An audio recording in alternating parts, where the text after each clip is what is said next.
If you're just getting started with email marketing, terms like segmentation and tagging sound confusing AF, right? Well, it doesn't have to be, and in this video, I'll be sharing the basics of segmentation and how it's going to help you get more engagement from your emails as well as convert more clients. So if it's all good with you, let's dive straight in.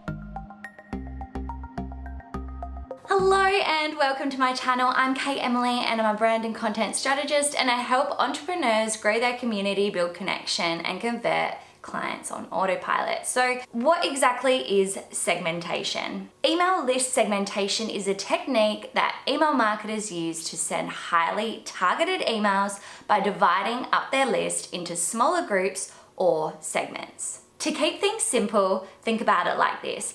You are on your way to a grocery store and you like apples and bananas, but you don't like oranges. When you arrive at the grocery store, the shop attendant tells you about the apples and the bananas and maybe even gives you a sample, or better yet, they give you a bag full of apples and bananas so you can take it straight to the checkout. They don't tell you that oranges on special at the moment because you don't like oranges and they know that. How amazing would it be if that was the experience? So you could just filter out any other content that's not relevant to you. Well, yes, knowing that oranges are on special is amazing information. It's an awesome offer. It's not relevant to you as a consumer, so why do you need to be told that information? Email list segmentation works kind of similarly, but it is way less taxing on you as a business owner. It's all done automatically, so you can just pop in a few things, a few details into your email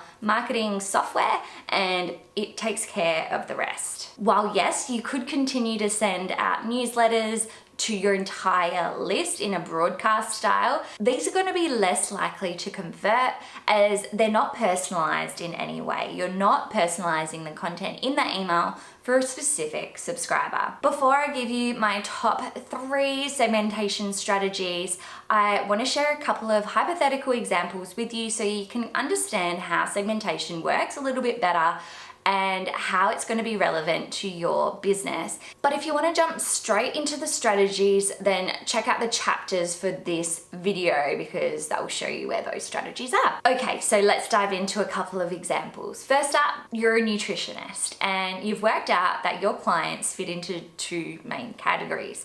You've got those that eat meat and those that don't. By segmenting your list based on those that are vegan or vegetarian versus those that eat meat allows you to communicate or send emails that are way more relevant to them than sending out newsletters to your entire list. Because say you're wanting to share the benefits of a paleo diet or of eating red meat, then you're not going to want to send that to your vegan and vegetarian clients because they're gonna just switch off completely, right? Instead, you can then send those vegan and vegetarian clients information about how to get more protein or how to get more iron into their diet being a vegan or vegetarian. Okay, so you're a photographer and you focus on taking photos of families, but you've noticed that your clients fall into the categories of newborn and family. So, you know, families that have maybe kids that are toddlers or older. If you're a parent and you've been through the newborn photography experience, you will want to be rest assured that your photographer is going to make the process super seamless. They know what they're doing. They're great at taking photos, you know, those beautiful photos of little newborn babies. So receiving emails that are sharing that sort of content, maybe tips for your first photo shoot or outfits to buy, or let them know that you're going to be bringing all this stuff to your shoot and why they should choose you, is super relevant to that group of people. But if you're sending that content to families, it's very different sort of experience. Your family photo shoots, they want to know that you're great at taking photos of toddlers or getting kids to smile or setting up these amazing locations, and you know the areas that are going to be great for a family photo shoot. The 2 types of content are very different, and if you can segment your list based on these types of qualifiers, then they are going to be more likely to convert with you in the future. And my last example is a business coach that works with businesses across a variety of experience levels. So some are just starting out, maybe they're hustling away while they're working part-time, or they're working full-time in a corporate job, while you also have clients that have been in business for a while. Maybe they've got teams, they've got sustainability, but they're wanting to take their business to the next level. Content you send both of these groups is going to be very, very different. And as you can understand as a business owner yourself, that if you are just starting out, there's different information you really want to know than if you've been in business for a few years. The goal of segmentation is that you're delivering the right content to the right person at the right time. You want your subscriber to go, wow, they wrote this for me. Because if you can get your message across in a way that is hyper relevant to them, they're going to be more likely to engage with you and buy from you in the future. Unlike Facebook and Instagram, where you put out a post and it goes out to all of your followers, email marketing allows you to send specific messages out to specific groups, which is really cool. And there's still a lot of businesses that aren't doing it. So if you can nail this, then you are going to be getting a level up on your competitors. So now I'm going to share my top 3 strategies that are going to help the most amount of businesses. So these are ideas for segmentation that you could start to implement in your list,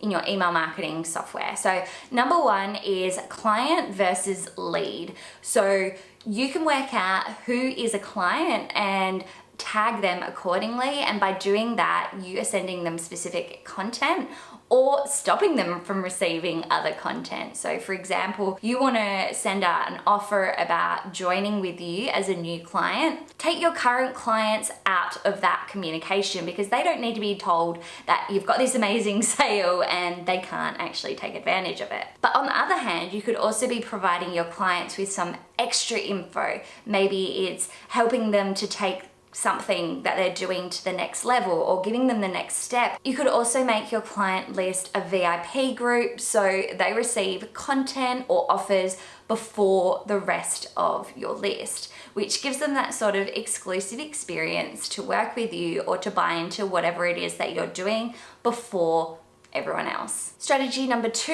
is content interest. So splitting up your subscribers into specific areas of content that they are most interested in receiving. So maybe you're talking about a few different topics, or you're an expert in a couple of different topics. Being able to segment your list based on those topics is a great way to ensure that any emails that you're sending are hyper relevant to those people. So say you're a personal trainer and you help women to lose weight, but also you help women to be stronger and actually be able to lift more, but also you like to specialize in postnatal workouts. You'll be able to tailor the communication that you send out to your list based on that particular group that they have said that they're interested in. But can your segments overlap? Absolutely. In that particular example I've just given, you could have someone that is postnatal, but they also want to lose weight, but they also want to feel stronger, and they could be interested in all those 3 areas, or maybe 2 of those areas at once. So how do you segment your list based on interest? This is what I do. When someone opts into my lead magnet, I ask them what they're interested in. Some people have selected 1, some have selected 2,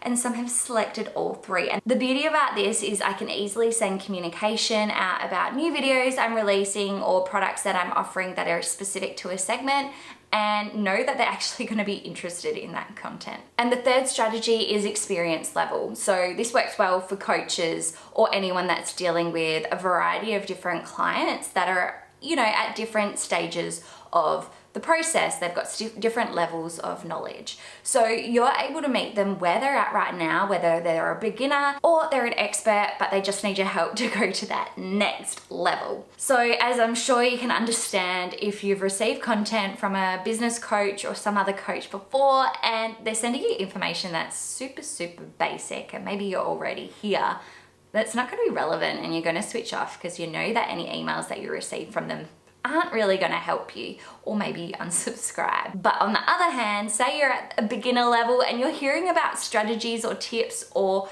information that's so far beyond where you're at, it's going to overwhelm you and complicate things, and again, you're going to switch off or unsubscribe. Another cool thing is you can send testimonials that are highly relevant to where they're at. So if you've had a testimonial from a client that is a beginner, that is talking about how great you were at walking them through this process, how you made it simple and easy and all those sorts of things, you can send that testimonial to those beginners. On the other hand, you can send testimonials about taking things to the next level or scaling or whatever it is to those clients that are at that higher level, because that is what they're looking for from you. Now, I recommend you just get started with one of these strategies, because if you're just starting out, overcomplicating things does not help anyone, because if you are creating all these different segments, you want to make sure that you only create segments if you're planning on sending out specific communication to those groups. If you're not, if you're just segmenting them for the sake of it, it's really not worth it.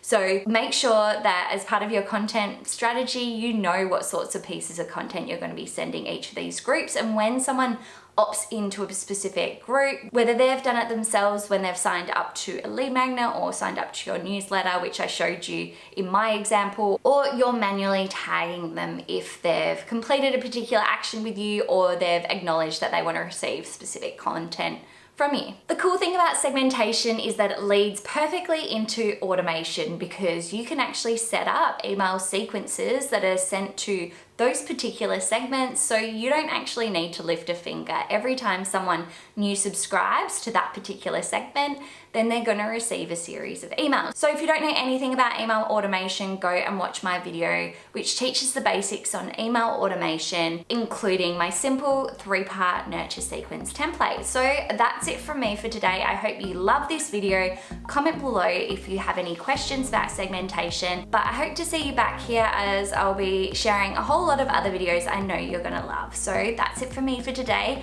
Until then, bye for now.